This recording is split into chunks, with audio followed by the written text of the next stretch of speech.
Welcome once again, guys. So now I'm going to show you how to remove background in CapCut. So let's dive in. So this is what I'll be working on now.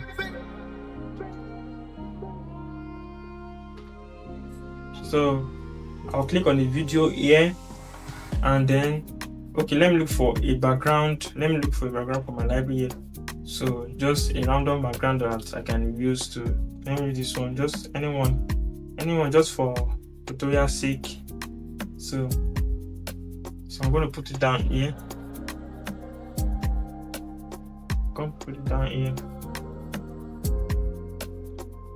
So this is going to be the background. So I'll drag it here like this. So if you want to remove the background for this one, you're going to go under this background here, and you can pick the auto remover, and it's going to automatically load it for you and remove the background for you.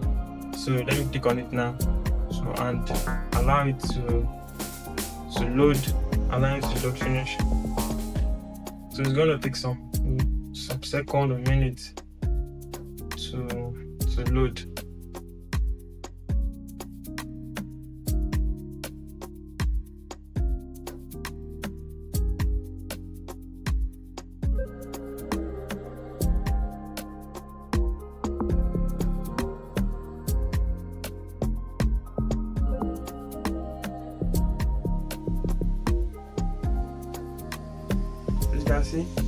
You can see it has already removed the background for us. So I'd like to show you the before and after. So this is the before. Even though it didn't cut it correctly, but at least I'm just showing the basic way of removing background in CapCut.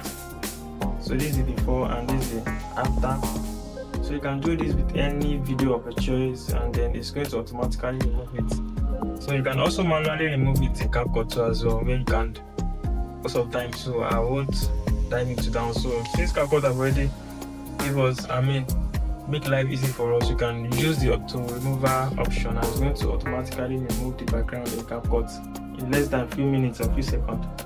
So this is how to do it. So thank you guys for watching. So do not forget to like, comment and share this video to your friends. Peace.